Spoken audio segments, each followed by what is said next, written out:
যেগুলো এনআই অ্যাক্টে, অর্থাৎ এনআই অ্যাক্টটা হচ্ছে যে যেগুলো টাকা পয়সা লেনদেন সংক্রান্ত, টাকা নিয়েছে পরিশোধ করতে পারবে এরকম ওয়ালেট আমার থাকবে 100। আমি অফিসারদের বলি যে একটু বছরের পর বছর প্রায় 10 বছর ধরে পেন্ডিং আছে, 15 বছর 12 বছর পেন্ডিং ওয়ারেন্ট, এত ওয়ারেন্ট পেন্ডিং এরা কোথায়? অফিসার বলতে স্যারেরা তো সবাই বাড়িঘর ছেড়ে ঢাকায় বিভিন্ন জায়গায় আছে, বাড়িতে আসে না। আমি যে কিছু এলাকায় গেলাম দেখি যে বাড়িঘর আসামি বাড়ি ঘুরে 10 বছর বা 5 বছরে এই বাড়িতে উঠান ঝাড়ু দেওয়া হয়, টিন বেড়া খসে খসে পড়েছে, পরিত্যক্ত বাড়ি একেবারে। অবশ্যই এই মানুষটার স্বপ্ন ছিল ঈদের বিভিন্ন অনুষ্ঠানে তিনি বাড়িতে আসবেন। এলাকার লোকজনের সঙ্গে কথা বলেছি, বলছে 5 বছর বা 7 বছর সে বাড়িতে আসে না। অথচ এই লোকটা আত্মীয় স্বজন বন্ধু সব কিন্তু এলাকায় আছে, শুধু একটা কারণে নিয়ে আসতে পারেন না, তার নামে ওয়ারেন্ট আছে। উনি করতে পারেন না, কোনো আত্মীয় মারা গেলে উনি দাফন করতে আসতে পারেন না, একটা প্রবলেম। তো এটা আমরা বলতে ব্যতীত করলো যে এটা আসলে কি করা যায়, আইনগতভাবে তো তাকে হেল্প করার কোনো সুযোগ আমার নেই। তো এই যে মানুষগুলো বাড়িঘর বাস্তুচ্যুত হয়ে আছে, সেগুলোর টানে সে প্রত্যেকটা মানুষের সেগুলোর টান আছে, প্রত্যেকটা মানুষের। আমাদের যে অ্যাম্বুলেন্স দেওয়া হয় আর প্রথমে দেওয়া হয় আমার গ্রামের বাড়ি। তো এই লোকগুলো বছরের পর বছর এলাকায় আসতে পারে না।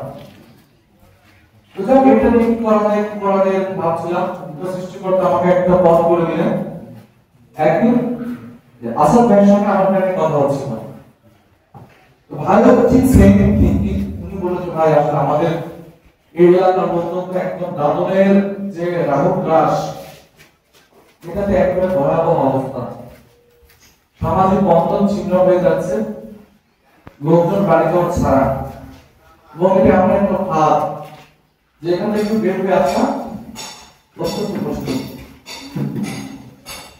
তো কি করা যায়, আমরা দুজন মিলে আলোচনা করলাম, বললাম যে ভাই আমার সরকারি চাকরি করি, আমার মনোবিধি থাকার কোনো সুযোগ নেই, তবে যদি আপনার উদ্যোগ নেন আমি আছি আপনার সাথে।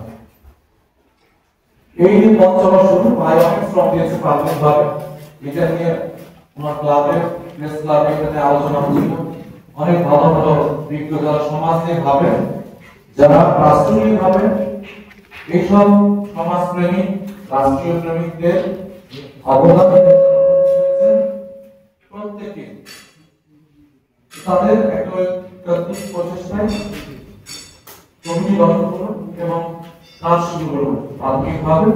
এবং আলহামদুলিল্লাহ আমরা প্রথমে এটা থেকে যখন কাজ শুরু করি, 2-3 জন যারা ব্যবসা করে তারা এসে আমাদের কাছে ফেয়ার করবে। আমাদের এই সামাজিক আন্দোলনের প্রথম ফসল হলো যে এই কার্যক্রম শুরুতে বড় বড় 2-3 জন দাদু ব্যবসায়ী এসে তারা বলল যে আমরা সেন্টার করছি, আমাদের ফুল টাকা দিয়ে দেন, আমরা কমিটেড যে আমরা দাদু ব্যবসা করব না, আমরা ছেড়ে দেব। এবং আনুষ্ঠানিকভাবে তারা এটি ঘোষণা করেছে। আলহামদুলিল্লাহ এই যে আমাদের পথ চলা শুরু, তো এই যে সচেতনতা, আপনাদের সবাইকে সেলুট জানাই, তারা এখানে এসে প্রত্যেকেই কিন্তু সমাজকে চিন্তা করেন। যদি চিন্তা না করতেন তাহলে বাকি খাবার খেয়ে এসে এত সময় এখানে দিতেন না। এবং আপনাদের মতো যারা সমাজ নিয়ে ভাবে এবং এইসব কাজ পাওয়া মানুষের জন্য কিন্তু সমাজ এখন ঠিকই আছে, রাষ্ট্রীয় ব্যবস্থা এখন ঠিকই আছে। আমাদের এখানে আসার দেরি হওয়ার কারণ হচ্ছে আমি যখন বের হই থানা থেকে তখন 2 জন অ্যাডভোকেট ভাই এসেছে গুলিপুর থেকে। তারা একজন থাকেন হচ্ছে গুলিপুরে আর একজন থাকেন কুড়িগ্রাম সদরে। তো ওনারা এসে আমাকে বললেন যে ভাই আমরা একটা মেসেজ দেখেছি আমাদের এখানে দাদক নিয়ে কাজ হচ্ছে, তো আমরা এই বিষয়ে একটু অভিজ্ঞতা শেয়ার করার জন্য আসছি যে আমাদের গুলিপুরের একই অবস্থা, ভয়াবহ অবস্থা। তো আমরা কিভাবে আসলে শুরু করতে পারি।